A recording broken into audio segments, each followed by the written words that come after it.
Hey listeners, thanks for dropping in. I'm Christy. And I'm Melissa, and this is Buried Motives, where we dig deep into the details of some of the most gruesome Dirtbag murderers.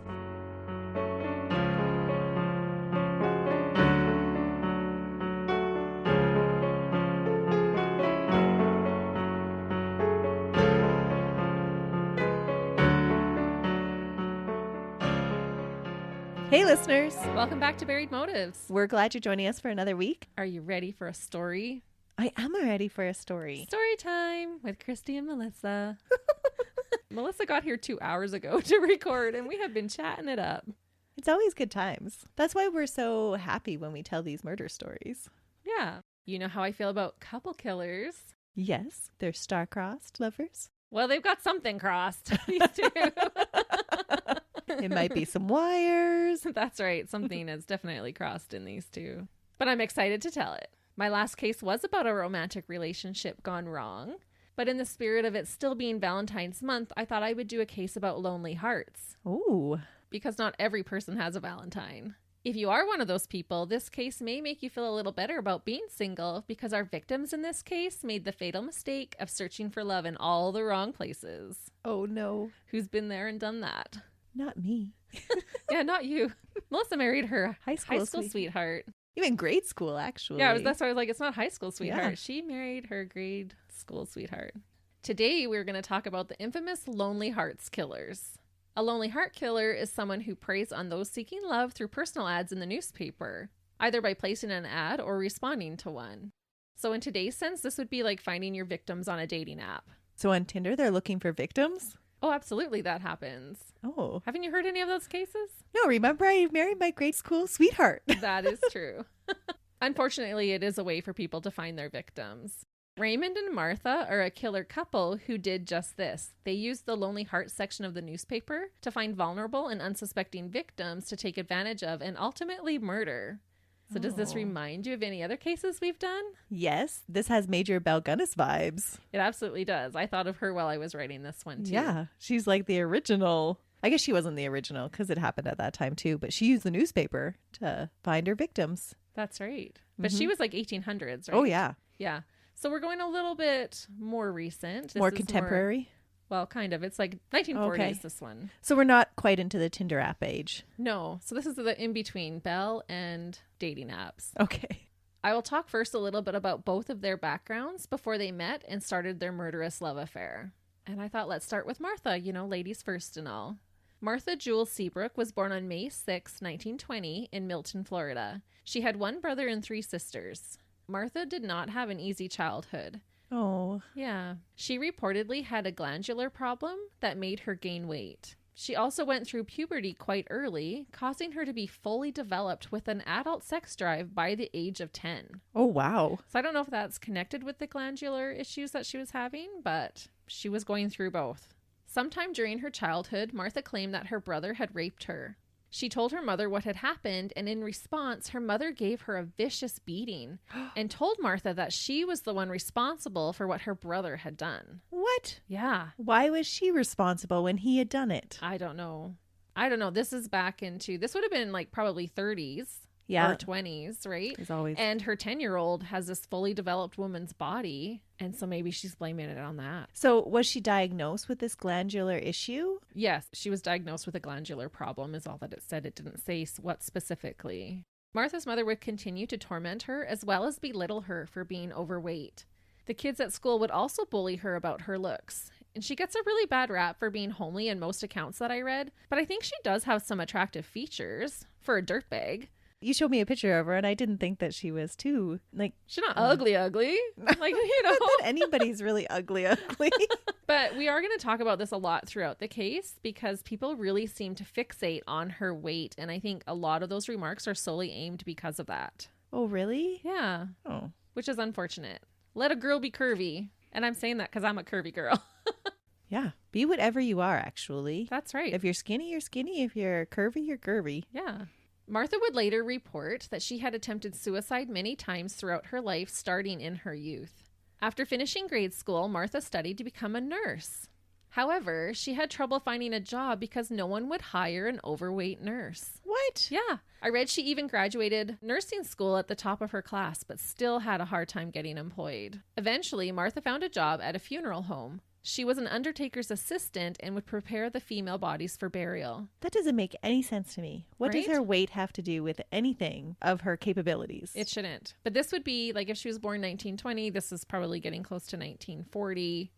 Maybe hyperfixated on that. I don't know. I didn't live in the 40s, but think even how fixated we are right now on our looks. Attractive people do have a leg up in the world. I guess sometimes it's just hard for us to understand what it would have been like back then. Like, I would never be passed over for a job now in nursing Right. if I was overweight. Yeah. Or at least you would hope not. But sadly, I think that happens sometimes, right? Probably even still today that happens in certain jobs. Martha decided to quit that job and move to California. There she worked as a nurse at an army hospital. While in California, Martha met a soldier and fell pregnant. It is rumored that this was a one-night stand. Martha wanted to marry the father of her child, but that was the last thing that he wanted to do. Oh. In fact, he had attempted to end his own life by jumping into the California Bay. He survived, but never had anything to do with Martha or their future child. And I thought, can you imagine having a man rather kill himself than want to marry you?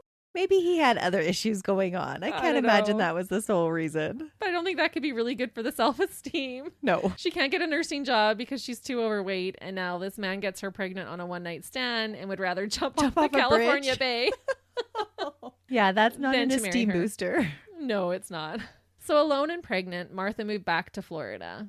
Since coming home pregnant in those days while being unwed would have been heavily frowned upon, Martha made up the story that she was married, but that her husband was killed in the Pacific Campaign, leaving her alone with child. And this was quite an elaborate lie. I read that she bought a fake wedding band and at first told the townspeople that her husband would be joining them when he had completed his service. But later, she sent herself a telegraph saying that her husband had been killed. Ooh, she's quite the storyteller then, She hey? is. She was like, oh, how am I going to explain this one? You can't Smart, explain away though. that bump in your belly, right? No, but she's top of her class, so it's not She like is. she's, yeah. Yeah. And the people in her town ate this story up. Everyone felt so sorry for her to the point of even publishing a story about it in the local paper. Oh, wow. Because now she's Right? this army wife widow who's pregnant. So the town was really helping her out. What a way to turn her fortunes around, though, hey? Right? From being like the town outcast to now being the town hero. Yeah, where everyone feels sorry for her and wants to help her. Where if Raising she a had just child come home alone. pregnant and unwed, like you said, she would have been an outcast. Yeah. Totally frowned upon. Martha gave birth in 1944 to a baby girl and named her Willa Dean. And I kind of love that name. Isn't Willa it cute? Willa Dean. That is cute. And soon after, she started to date a man named Alfred Beck, who was a Pensacola bus driver. It didn't take long until Martha was again pregnant, and the pair quickly did get married. Sadly, their marriage didn't last long, and they divorced only 6 months later. Martha then gave birth to her son, Anthony. Martha decided to keep her last name Beck, and that is how we know her today as the serial killer Martha Beck. With a new baby and a small child and no job, Martha found herself escaping by reading a large amount of romance magazines and books, as well as binging romantic movies. We've all done that from time to time when you want to escape real life, right? Oh, for sure. To lose yourself in a book or a movie. Yeah, for me it might be a horror movie, but she was into the romance. But it seemed like Martha was in love with the idea of being in love. Martha was again able to find work as a nurse in 1946. She got a job at the Pensacola Hospital for Children. About being a nurse, Martha said, quote, "I chose this profession without thought of self and want to prepare myself for this profession, not for material gains, but for the purpose of aiding humanity and rendering service to others." And I thought, too bad she couldn't have stuck to just helping people instead of turning into a ruthless killer. Yeah, that seems really altruistic for a serial killer. Right? Like, what a jump. But we know nurses do kill. That's true. We do. The next year, she placed an ad in a Lonely Hearts column. There was rumor that this started out as a joke or a prank by her coworkers, but that Martha decided to just go for it. She truly wanted to find love. Remember, she's in love with this idea of love. Well, I'm thinking it always works out in the books and the movies. Right? So why not do it? Yeah, place an ad in the Lonely Hearts column? Yeah. Sure. However, in an unfortunate twist of fate, dirtbag Raymond Fernandez would be the one to answer her ad. Let's talk a little bit about Raymond. And no, in this case, not everybody loves Raymond. Raymond Martinez Fernandez was born to Spanish parents in Hakalau, Hawaii on December 17th, 1914. When Raymond was around 3 years old, his family moved to Bridgeport, Connecticut. Raymond's parents were described as proud people, and it was said that they were disappointed in Raymond's appearance. Oh, why? He had a smaller build, and his father wished for a son who was stronger than Raymond. Oh, isn't that sad? Yeah, it is, actually. Like, be nice, dads. It's okay if your boys are small. They'll have strengths in other areas. That's right. Brute strength isn't the only thing that matters. No, and he grows into it. He doesn't stay small forever. Could you imagine having that opinion of your child? Like, oh, you're puny. Yeah. I wish I had a better one. Yeah. I wish my son wasn't such a weakling. Thanks, Dad. It's not a good environment to grow up in. No, it's not. When Raymond was a teenager, he moved to Spain to work on his uncle's farm. While in Spain at age 20, he met and married a woman named Encarnacion Robles. Hopefully I got that right. I didn't. That's fine. You did. I was thinking back to somebody that posted on one of those like true crime or crime time, whatever, Facebook pages of like, can we just have somebody that says, like, tells us how to pronounce all these names we've only ever read? It's like, here, dear, this is how you say it. Yeah. It's true. We try our best. Him and his Spanish wife had 4 children together. Bad idea. 4 children is a lot. Melissa has 4 children.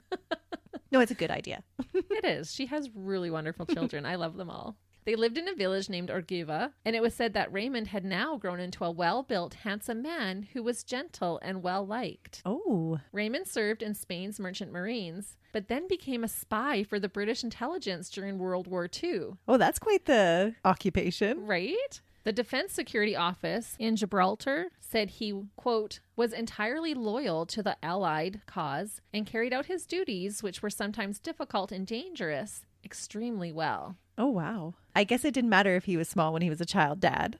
Yeah. Haha, Dad. But mind you, look what he turns into, so we speak too soon. But he was doing pretty well at the beginning. Bet you he has a whole bunch of pent-up rage because he was teased because he was small. Well, and looked down on by his dad. Yeah. Nobody wants daddy issues. Nope. When are daddies going to learn? Don't cause daddy issues in your children. Mind you, mommy issues are just as bad in serial killers, maybe even worse. One day, Raymond decided that he wanted to try and live the American dream and hopped on a ship that was U.S. bound. What about his kids? Well, I'm just about to tell you that. He left his wife and children in Spain and never looked back. What? Basically abandoning them all. So he's a selfish dirtbag. Oh. He's just like, I want to live the American dream. That is a dirtbag move. I'm going to get on this ship. But as karma would have it, while on this ship, a steel hatch fell on top of Raymond's head. It's like, yeah, I thought this was a good idea. And the universe is like, no, son. You don't abandon your wife and 4 children. Serves him right. The steel hatch fractured his skull and significantly damaged his frontal lobe. Oh, so he had some serious head trauma. He did. Once the ship docked, he spent December of 1945 to March of 1946 in the hospital recovering. Conveniently, he needs a nurse. He does need a nurse, but that's not how this happens. Oh. But that would have been a good segue. But she's going to put in her personal ad that she's a nurse, and that's going to attract him to her. No. Oh, well, dang. it does, but not for taking care of him. Okay. He spends 3 months in the hospital, recovers, and gets out. He just recovers. He's just all better after a frontal lobe injury. People did say that this injury changed him as a person, affecting his sexual desires as well as his personality. It made him moodier and quick to anger, which can happen with brain injuries and can be common amongst serial killers. True. So there was a lot of speculation if this brain injury had something to do with what would happen in the future with Raymond.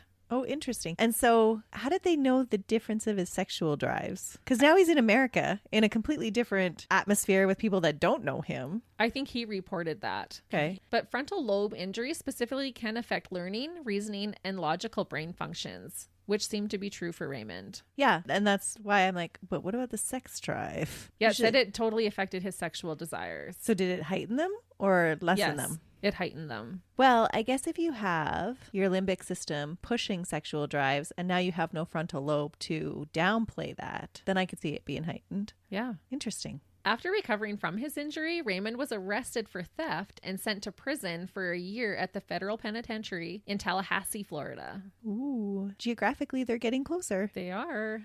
While incarcerated, he had a cellmate from Haiti introduce him to voodooism, Vodun in particular, and black magic. It sounded like he converted to these practices. He would later say that it was the black magic that made him irresistible to women. Isn't there a song about that old black magic? I don't know, maybe.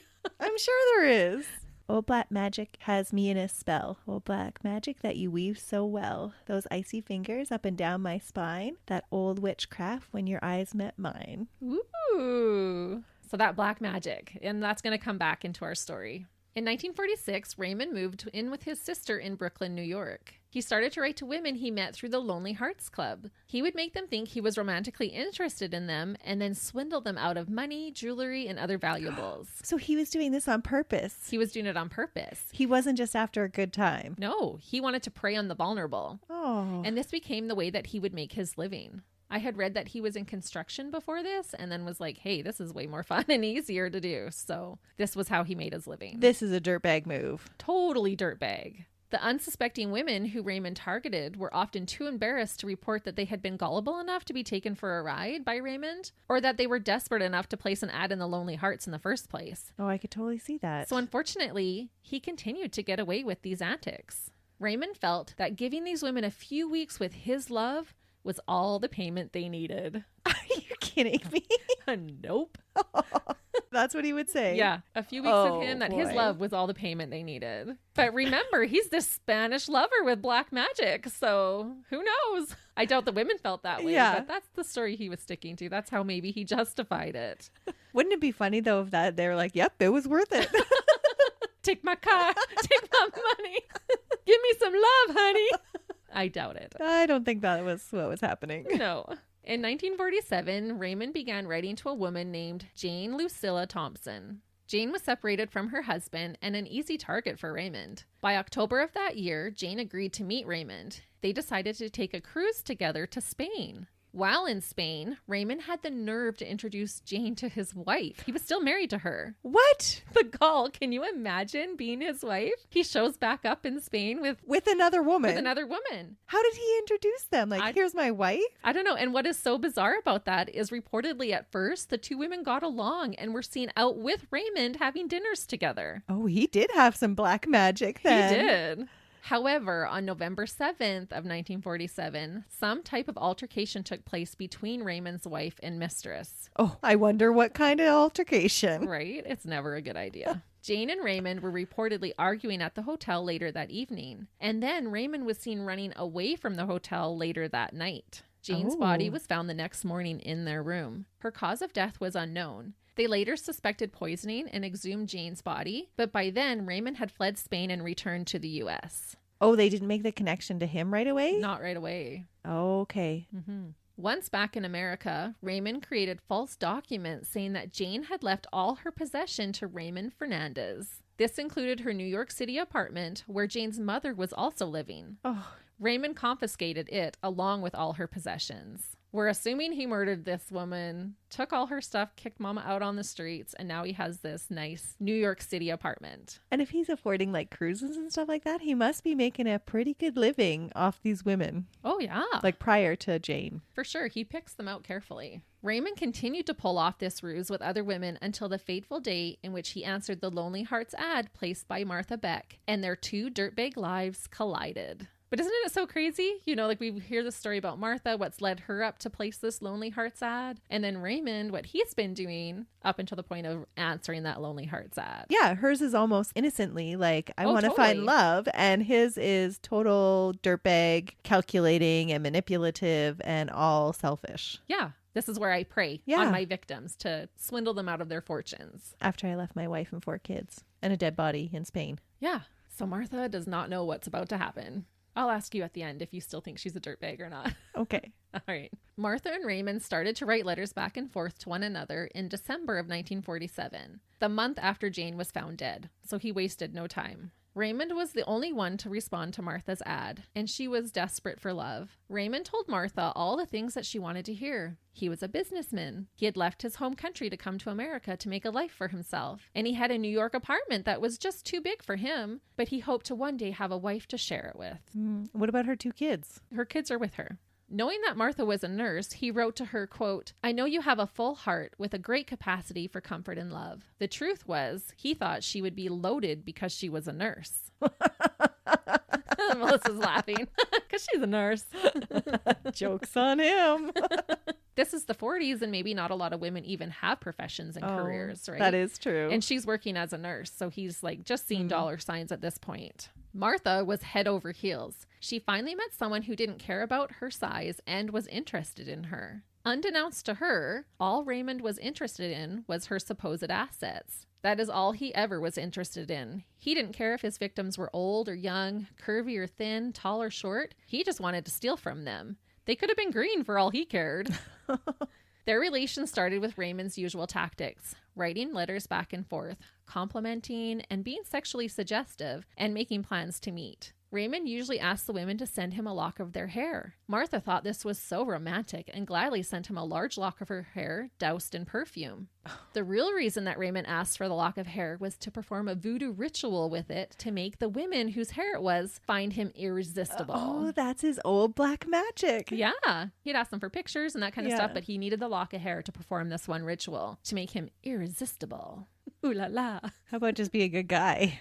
Because good guys are pretty irresistible, actually. Yeah, if you could just be a decent human being, that's attractive. Finally, Raymond decided that they should meet. He took the train to Pensacola, Florida, on December 28th, 1947. Martha met him at the train station. They went back to her place, and Raymond made his moves repeatedly. Oh. Martha was instantly in love. She was smitten. She finally found her Romeo, who loved her for her. After only a few days, Raymond realized that Martha didn't have the kind of money that he thought she did. And at this point, Martha wanted to get married, and Raymond wanted the next train out of Pensacola. Oh, no. Can you just see all of this happening? Oh, no. He told Martha that he had business to attend to and return to New York, but that he would be back. Oh, of course He's just stringing her along. Martha thought that he was coming back and that they would start their lives together. However, a couple of weeks later, Martha received a letter from Raymond saying that it was over. Martha was so devastated that she attempted suicide again. Oh. When Raymond found this out, he agreed to let Martha come and visit him in New York, where they reportedly spent 2 glorious weeks together. By her accounts. Well, I think by all accounts. It was a very highly sexual-driven 2 weeks. We'll just put it at that. Okay. It was a good romp vacation. So is he going to talk her into luring in women? Because she, still at this point, sounds pretty innocent. You're going to hate her in a minute. Okay. I promise.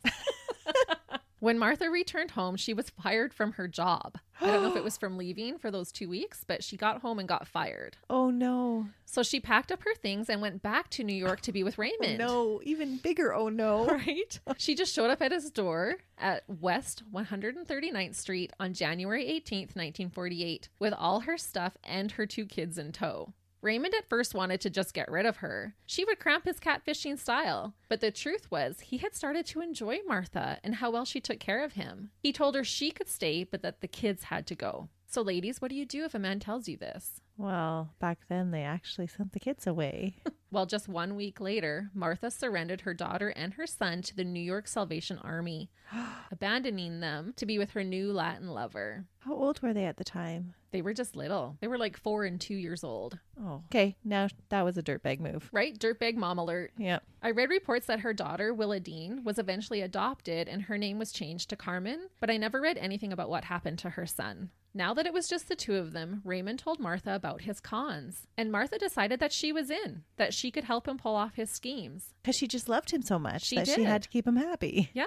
She's like, well, I can do that. And she's a storyteller. Oh, true. Right? She knows how to con people. She conned a whole town. She did con a whole town, so she's not opposed to lying. Raymond figured that because Martha had gone to the extreme of giving up her children for him, he could trust her with his secrets. That's a valid assumption. And it was true. Yeah. He was right. The 2 were now ready to get to work. Raymond couldn't really seduce women with Martha as his girlfriend, so they came up with the plan that Martha would pose as his sister or his sister-in-law. She's not Spanish. No, she's not. So the sister-brother thing isn't going to work very well, is it? No, people do believe that she's his sister in some of the accounts. More commonly, it does say that it was his sister-in-law. But yeah, I know that there were some that were sister.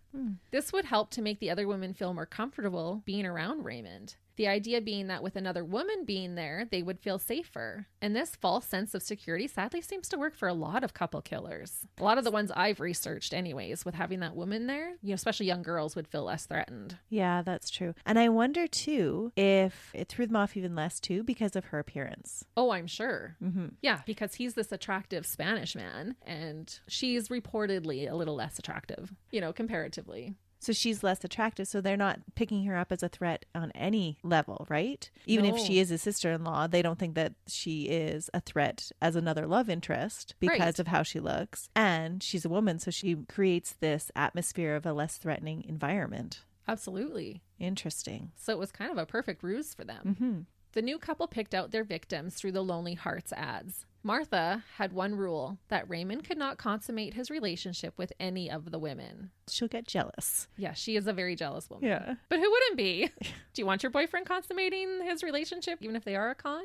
Esther Henn was their first victim from southern Pennsylvania. Raymond used his usual tactics to reel her in, and on February 28th of 1948, Raymond and Esther were married at the county clerk's office in Fairfax, Virginia. They took her back to New York. Raymond tried to get her to sign over all her insurance policies and her teacher's pension fund to him, but she refused. Good job. Yeah. That's because she's an educated woman. That's right. Esther ended up fleeing, but Raymond kept her car and hundreds of her dollars. And she probably counted herself lucky. Well, looking back, she absolutely would. Yeah. Yeah, they get married and all of a sudden he wants all her stuff, all her money. And she's like, see you later. I'm envisioning how they're going about trying to get her to sign over all of her money without consummating this marriage. Right? Yeah. And her teacher's pension fund? Yeah. Sign this all over, but I'm not having sex with you yet. Right. She'd be like, I worked for that, buddy. Yeah. See ya. But he was quite the romancer because he got her to marry him. But she was smart. And I'm sure looking back, can you imagine being her and afterwards finding out that he's murdered some of these women? Yeah, that would be pretty scary. It was her intellect or her intuition? Yeah, I don't know. Interesting. It's both. It's always both. It's always both.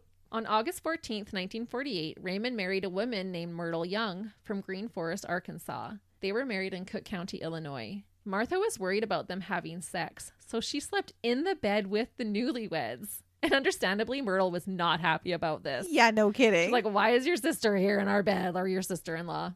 That is so weird. Right? To calm Myrtle down, Raymond gave her a heavy dose of drugs. The pair robbed her of her money and then put her on a bus back to Arkansas. The police had to carry her off the bus when she got there. And the next day, sadly, she died in a hospital in Little Rock. Oh, no. He'd overdone it, hey? Yeah. Do you know if that was the intention for her to just die later? I don't know. I think they just tried to drug her and get rid of her. I don't think he was intending to kill her, to be honest, because then why put her on a bus? Yeah. I think they just drugged her, take all her stuff, put her on the bus and send her home. I'm still trying to come up with a conversation that they would have about why the sister-in-law is in their bed. Isn't that in hilarious? Their wedding bed. I know. Oh. Yeah, I could just see her too, like wiggling her way right in between them. Like, sorry, guys. I had a nightmare. Yeah. Maybe he was saying, we're going to move, we'll get our own place. But it was a one-bedroom apartment, this New York apartment. Yeah, so there wasn't another room. The two of them managed to steal $4,000 from Myrtle, which is about 46,000 US dollars today, or like 58,000 Canadian. Wow, that's pretty good. It is. And did it say how long he dated her for before they married? No. Okay. I was trying to figure out, like, that's a pretty good paycheck then. Right. And it wouldn't have been that long because he was with a different woman in February of that same year, and they were married by August. Yeah, that's quick. It is quick. The duo continued to scam an assortment of women out of their money wherever they went. They continued on with this trend. Things would take a darker turn when the couple set their sights on a 66-year-old widow named Janet Fay. Janet lived in a large apartment in Albany, New York, and had a decent amount of money in her bank account, so she was a perfect victim. I'm thinking about that marriage bed. And she's like almost twice his age. Yeah. But remember when I said in the beginning? He didn't care. Old, young, curvy, thin. They could be green, remember? Her family had warned her about writing letters in the Lonely Hearts Club, but she was searching for love. Janet was a devout Catholic who attended church regularly, and Raymond used this to his advantage. He made himself sound more religious than he was in his letters. Because she was religious, Raymond had to behave like a gentleman. He courted her with flowers and spent time discussing religious things with her. And Martha posed as a perfect pretend chaperone. This worked because before long, Janet agreed to marry him. Oh, wow. Getting ready to move to Long Island with Raymond, Janet collected around $6,000 in cash and checks of her money, which would be about 70,000 US dollars or 87,000 Canadian. Wow. So this is worth the work for them, right? To court her, and we're going to act all religious and proper with this one. Raymond and Martha have differing accounts of what happened on the night of January 4th, 1949, and both stories seem to change a bit in their accounts. I was able to find the court transcript summaries for Raymond's trial, which is always fascinating. So I'll go over what happened according to Martha and Raymond's testimonies. It went something like this. They arrived at their new apartment in Long Island, had dinner, all three of them together, and then turned in for the night. There was only one bedroom in the apartment, so Janet and Martha were supposed to share the bed, and Raymond was going to sleep on the couch. Janet was wanting to consummate her marriage with Raymond. Janet was frustrated because Martha was always around. And Martha was jealous about the attention that Raymond gave to Janet. Martha woke up between 3 and 4 a.m. to get a drink of water. On her way into the kitchen, she saw that Janet had stripped naked and was waiting for Raymond to get out of the bathroom and return to the couch. Martha said that she, quote, was burning up with jealousy and anger. Janet, allegedly at her wit's end with Martha, told her that she could no longer live with her and Raymond, and told her that she was the most brazen bee she'd ever seen. Oh.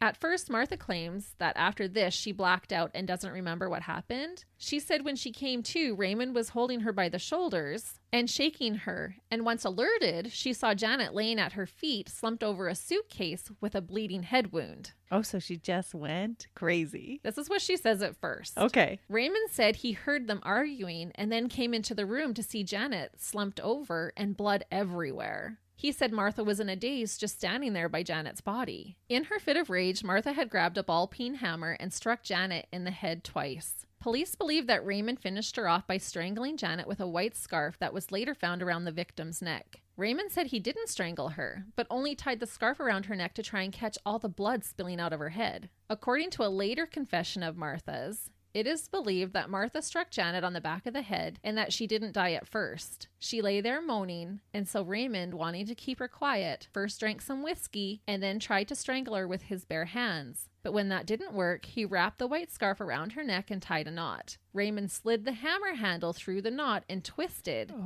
creating a tourniquet, and kept twisting it until she no longer made a noise. Martha and Raymond kept changing their stories, but it seems like this was the most plausible account. When asked what happened after Janet was dead, Martha said she straightened up and then said to Raymond, quote, "Oh my gosh, darling, what have we done?" The pair tried to stuff Janet's body into a trunk, but she wouldn't fit. So they put her body in the closet to go out and purchase a large enough trunk. They also made an unsuccessful attempt to cash a $2,000 check. The couple searched for a house to rent where they could hide the body. Raymond said a house that, quote, had a yard or garage or cellar or something where I can dig a hole in the ground and put her body. They found a house at South Ozone Park and rented it. So this is very elaborate to try and hide this body. Let's rent a house.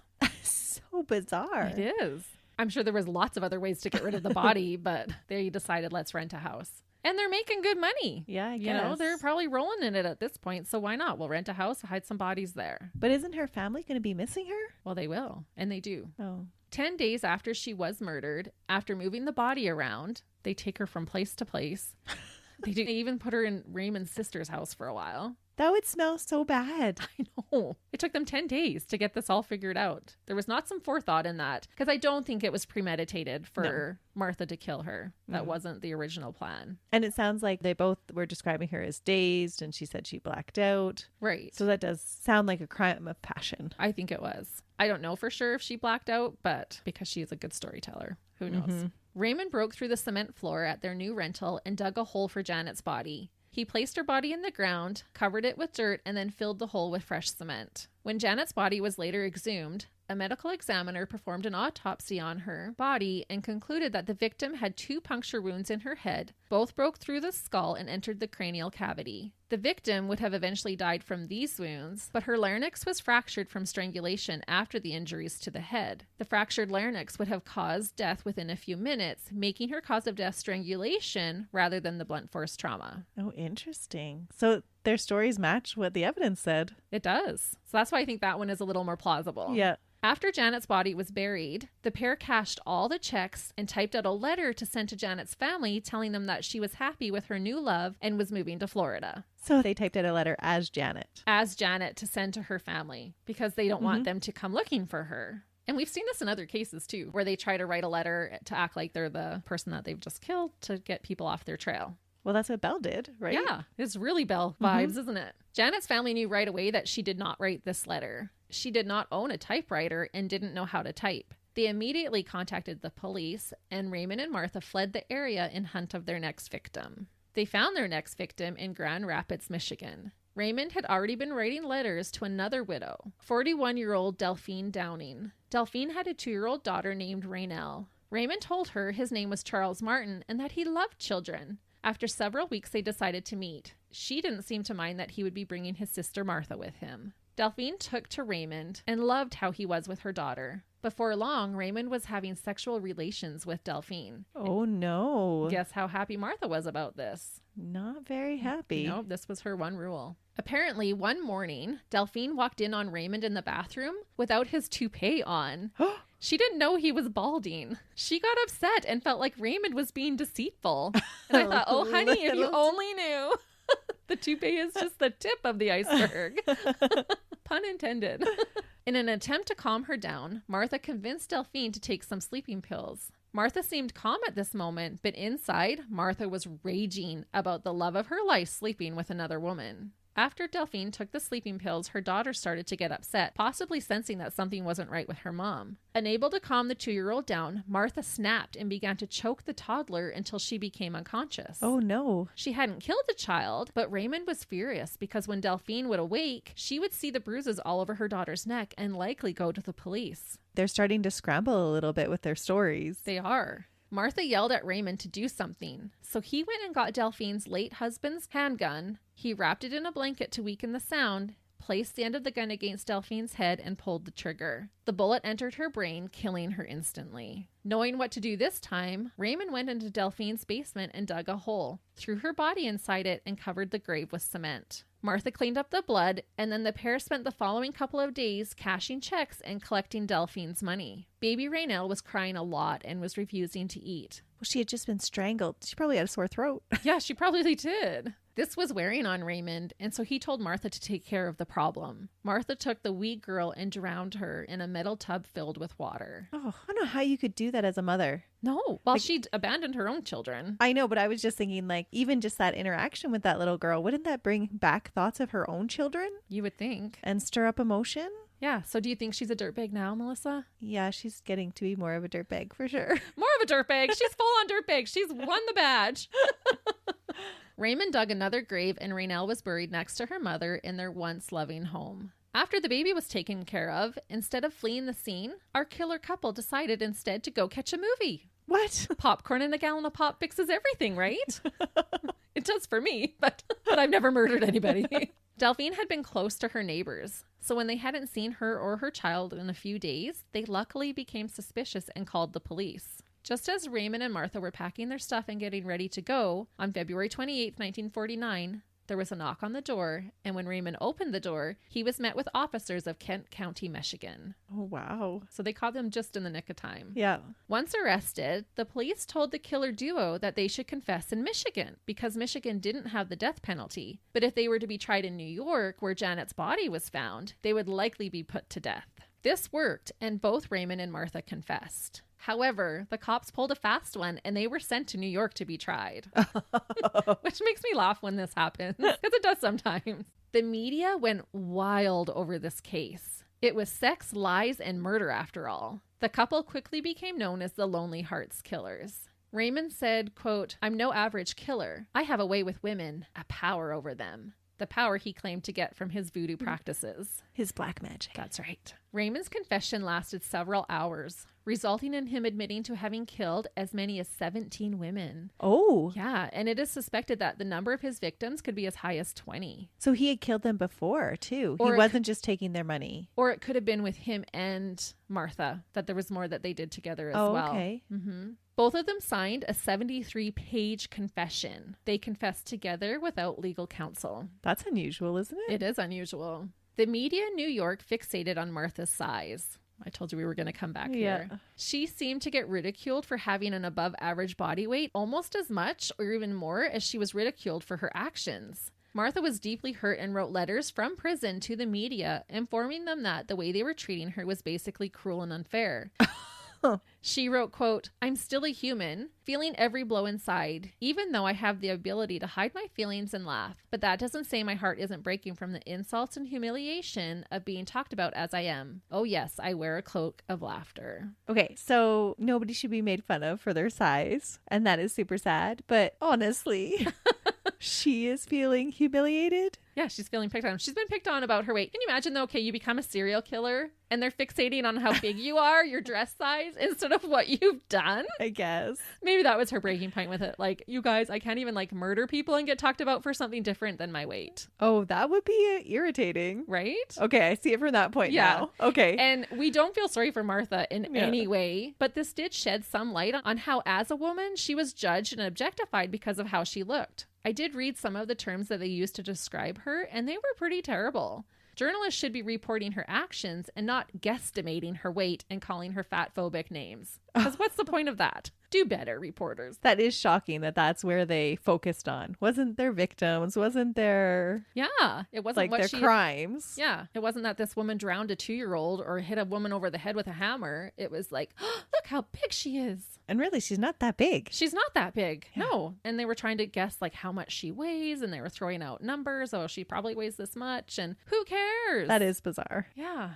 Their trial for Janet began in New York on June 28th, 1949. They were appointed a young Manhattan attorney named Herbert E. Rosenberg. Usually it was a violation of ethics to have one attorney represent 2 defendants, but the courts allowed it. Because they requested it? I assume. They did their confession together. Well, they were lovers. They were. They did everything together. They did. Murder, fraud, mayhem. Might as well confess and go Sex to trial lies together. And videotapes? Yeah. Sex lies. There's no videotapes at this time, There's Christy. none. I know. There's letters. Sex lies and letters.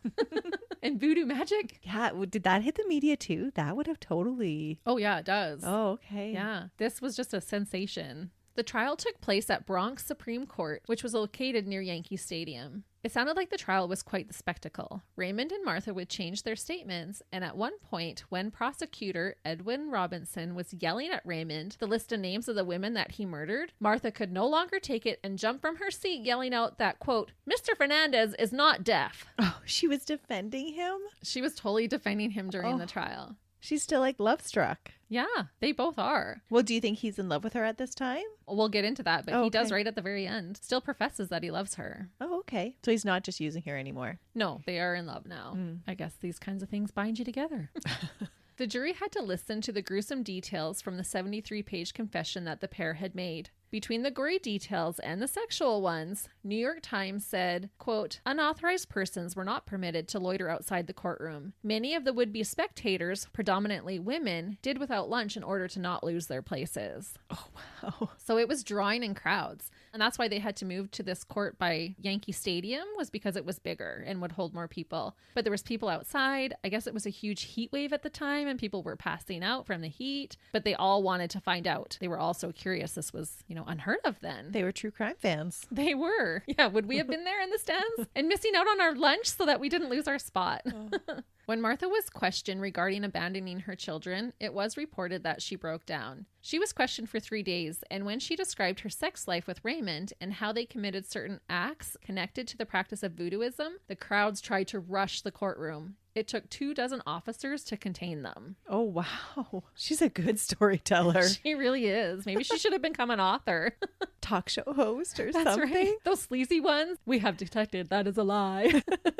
44 days after the trial started, on August 18th, 1949, Judge Pecora gave a 5-hour charge, which is basically like instructions. Ooh. And the jury of 10 men and 2 women were to deliberate. Deliberations did take some time. The jury started at an 11-1 vote for conviction. At 9:45 p.m., the jury asked for a reading of Raymond's confession, as well as a clearer definition on the term premeditation. They deliberated throughout the night and came to a conclusion by 8:30 the next morning. They didn't sleep. They just kept going. Ironically, the spectators had gone home because they thought the jury would continue to deliberate throughout the morning, so the courtroom was fairly empty when they came to a consensus. The jury found them both guilty of first-degree murder for Janet, Delphine, and Raynell.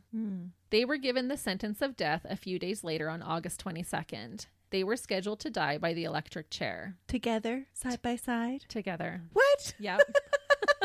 I was being facetious, but... No. And originally they were scheduled for like October 10th, but it kept getting appealed and kept getting pushed. Okay. Both were taken to Sing Sing prison by the Hudson River. They even got to be in prison together? In the same prison. What? When does that happen? Isn't it romantic, this whole story?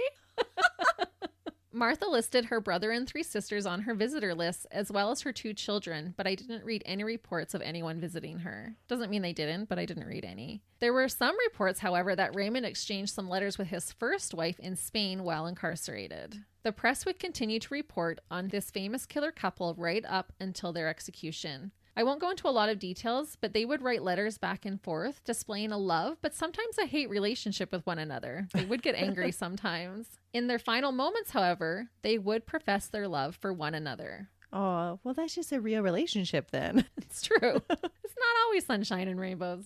Raymond's last words were, quote, "I want to shout it out. I love Martha. What do the public know about love?" Martha's final statement was, quote, "My story is a love story, but only those tortured by love can know what I mean. Imprisonment in the death house has only strengthened my feeling for Raymond." Oh, wow. Yeah, it's right to the very end. Star-crossed lovers. Yep. Raymond's last meal was an onion omelet, French fries, chocolate, and a Cuban cigar.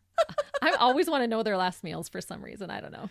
Martha chose fried chicken, but no wings, French fries, and a lettuce and tomato salad. Their executions took place on the same day, March 8th, 1951, at the Sing Sing prison. Martha was 31 and Raymond was 37 years old at the time of their deaths. Raymond was executed first, followed by Martha. It was said that right before Martha mouthed the words "so long," but no sound exited her body. Oh. 2 other inmates had been executed right before them, John King and Richard Power. The first execution was at 11:00 p.m. and the last one, Martha, was completed by 11:24. Oh, that was quick. Yeah, I thought, did the chair even have time to cool down in between? That would be kind of unnerving to get into the electric chair and it's already still warm. Yeah. Oh. This was the first quadruple execution since 1947. Wow. Martha was buried in Milton, Santa Rosa, Florida, so back to her home. And Raymond is buried in Ossining, Westchester County, New York, which is the prison cemetery. And that is the perverse story of fraud and romance that led to murder by the hands of 2 sadistic, lonely hearts smitten with one another, Raymond Fernandez and Martha Beck. So there you go. If you didn't have a Valentine's date this year, maybe count yourself lucky. I'm trying to still determine if it's an okay thing to get hooked on romance novels, because that's what Martha did, right? She did. Yeah. And then she was easily manipulated. Like Yeah. she plays her part for sure, but I feel like Raymond did manipulate her a bit. Well, she was just so focused on having that story, right? Mhm. Yeah. It was her fairy tale romance. Yeah, from all of her books. Yeah. That turned out to be a thriller instead. Not the kind of thrills we want for Valentine's Day. No. Well, that's it for this week. Join us again next week when Melissa will have another riveting case. It is actually a pretty cool one. But if there is a case that you're ever wanting us to cover, please send us a message. Yeah, let us know on our Facebook page. Yeah, or you can even send us an email, which is in our show notes, which is just a little blurb underneath the episode content. Good job. Yeah. Everybody's always wondering what those What are. are show notes? Yeah. When you click on the episode, underneath is our show notes. And it has links to our Facebook, our Instagram, and also has our email address there. And as always, we love to hear from you. Thanks for joining us, and we hope you have a wonderful week ahead. And maybe go easy on the romance novels. See ya. Bye.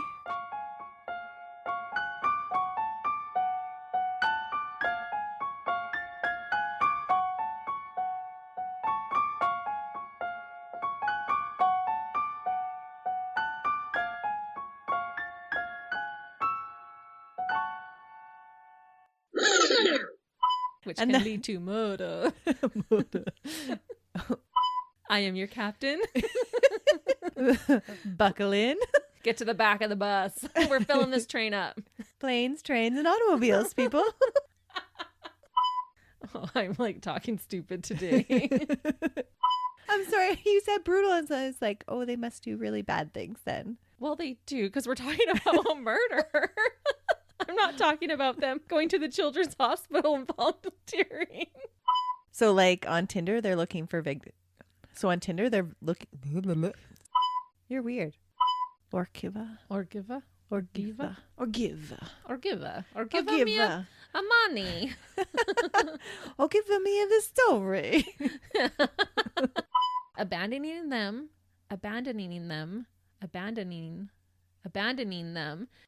My husband's a carpenter and I don't know. Hello? Whoa. That sounded like gunshots. Hey, is it a ball peen hammer? Is it a what? See, proof he's a carpenter. Is it a ball peen hammer or a ball pen hammer? Ball peen. Okay, thank you. Okay, goodbye. Thanks. Well, at least I know he's at work. Come on. I'm going. We are after different thrills on Valentine's Day. We don't know what we're doing, but we're doing it anyway. Can't they just do our work for us?